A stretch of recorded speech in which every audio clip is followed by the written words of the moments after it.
Magandang. Gulat naman ako. Joke lang. Magandang umaga po sa inyo. Kung ano man po ang nararamdaman nyo ngayong umaga, pareho rin ang nararamdaman ko. Masaya at maligaya. Ayan. Sa harapan ko po si Joyce. Ayaw niyo magpakita. Dito po ako natulog sa kanila kagabi. Ayaw magpakita ni Joyce kasi baka mamaya singilin daw niya ako ng talent. Kaya pinagkape niya po ako. Ay, maganda po ang kape ni Joyce. Marapakita naman natin yung kape. Hindi ko po ito pinopromote ha. Sa Starbucks. I'm not promoting this, but this is a good coffee. One of the best coffee you have. Casi Cielo. From Latin America. Chururut. Yan.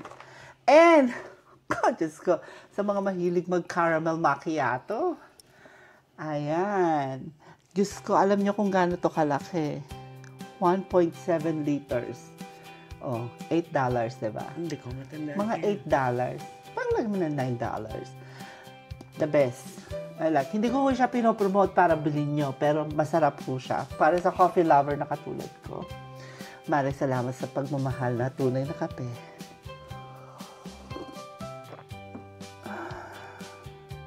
Bawat higop, lasap. O, kwento? Chichismis lang tayo, may mic pa tayo. Chichismisan lang ho kami ni Joyce. Ayaw naman niya ho kasing humarap kasi nga baka mamaya i-charge niya ako. O sabi ko, tama yun, huwag ka nang humarap. Boses na lang. Sabi niya, kailangan may mic. Sabi ko, oo naman, ganun talaga ang uso ngayon. Level na ang mga marites. May mic na ngayon magchismisa. Meron ho siya pinapakain sa akin. Pan de coco. Sarap yung isa. Pan de coco from Elite Bakery. Pero hindi ko pa ho natitikman kasi Init natin ako. mag-iinit na ho siya. Naririnig niyo ho siya. Kahit hindi niyo siya nakikita, nandyan siya. Totoong may Joyce. Mag-hey ka naman, Mare. Hello! Oh, ayan, nag-hello Good morning. siya. Oh, diba? Good morning. Hindi ho ako loka-loka. May kausap ho talaga ako. Ng online. Meron kang target card. Na, daw kumuha. Kuha ka ng 5% Tinanggal niya. ko na nga lahat. Oh, yeah. Ayan, nabisto niya na ako. Wala akong credit card. Poor ho ako. Kung alam nyo, Diyos ko, naghihikahos na ho ako ngayon dito sa America. Wala na ho ako may bibigay sa inyo. Pagod.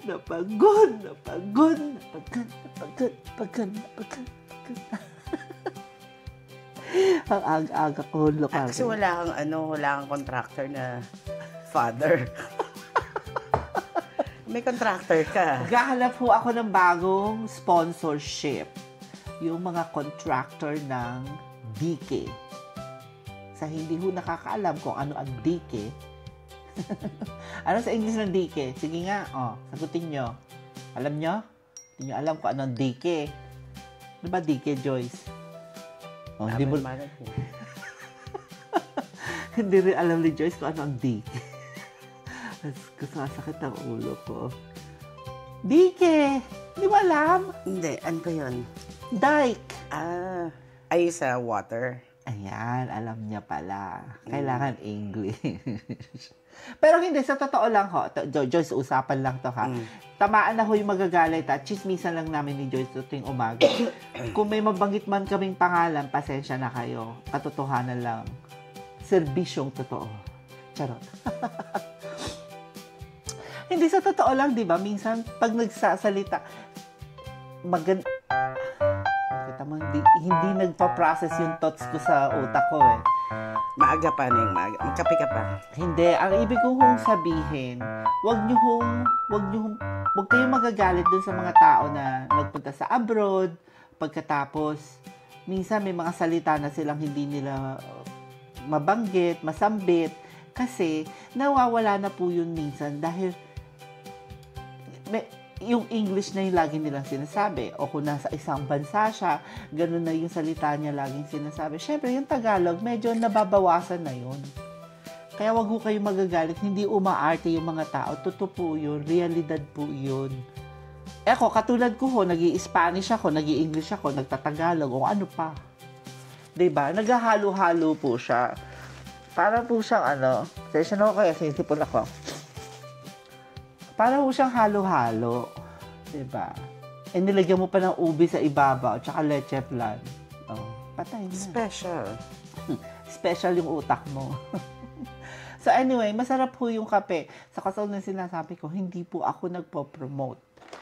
Pero kung matitikman nyo, masarap po siya. Starbucks, your product is so good. This is one of the best coffee I ever tasted. Dito ko pa natikman sa kaibigan ko. Sabay, hindi na ako masyado nag-i-Starbucks.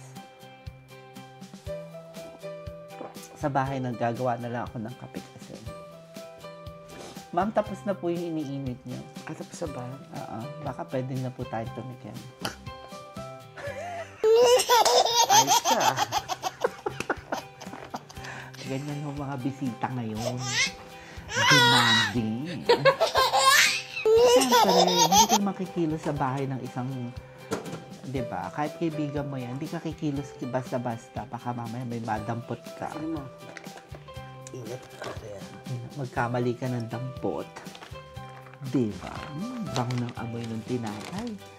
Uy, mainit-init. Ayun ho. Mainit pa po siya. Ayoko na humapaso ang akin dila. Oh, wag mo kayo magagalit, ha? Tingnan nyo ho, ang laki ng kalamansi nila. Sa ko ba ikukumpara to? Ay, ito. Yung mouse. Tingnan nyo, ang laki, diba? Para po siyang dalandan.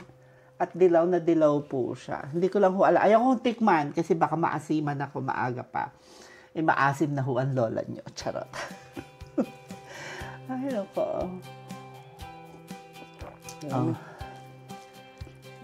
Hindi talaga tumaano. Yung isa, ang dami yung laman. Ay, ang gusto ko sa ganito, yung parang basa-basa yung loob. I know. Yun ang gusto ko.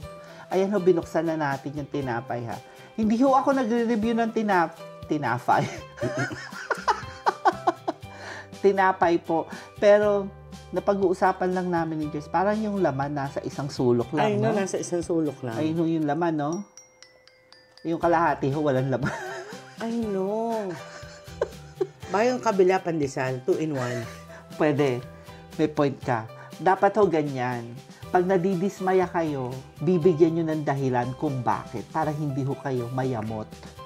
Tama naman si Joyce. O, di kumuha ka ng butter o queso, lagyan mo to, pandesal. Yung kalahati.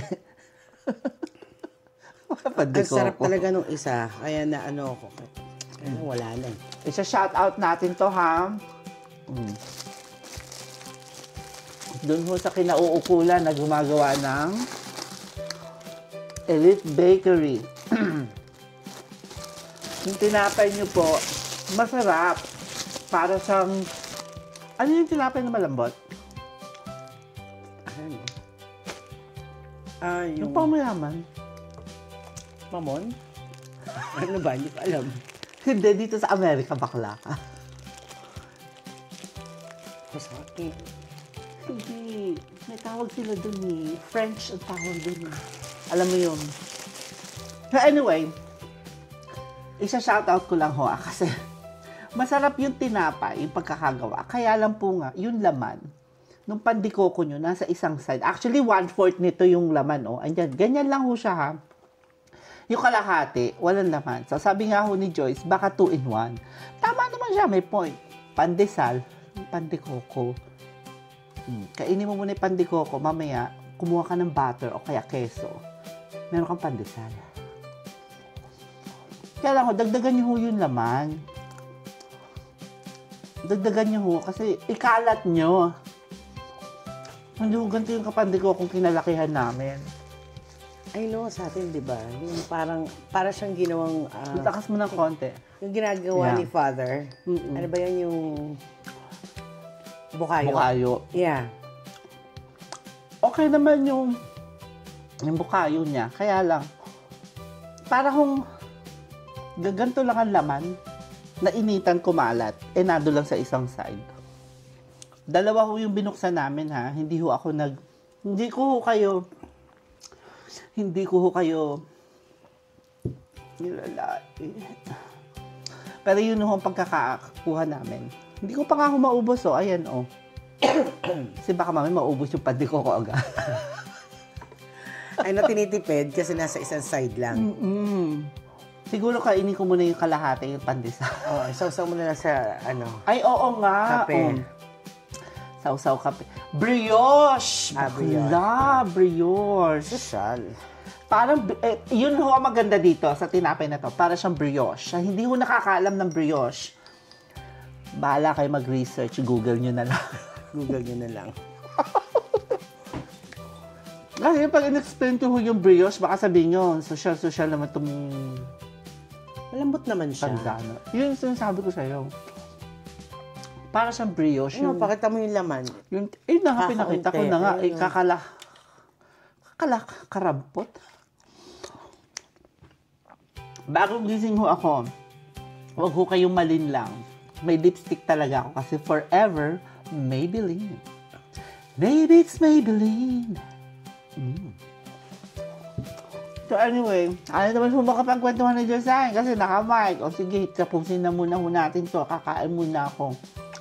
Babalikan ko kayo. Promise. Ubusin ko po muna ang one-sided pandik. Sige pa, marami pong salamat sa inyong panonood. Dagdagan po ninyo at ikalat nyo ang pinakamagandang babae sa balat ng lupa para magkaroon tayo ng maraming taga-subaybay. Bye-bye.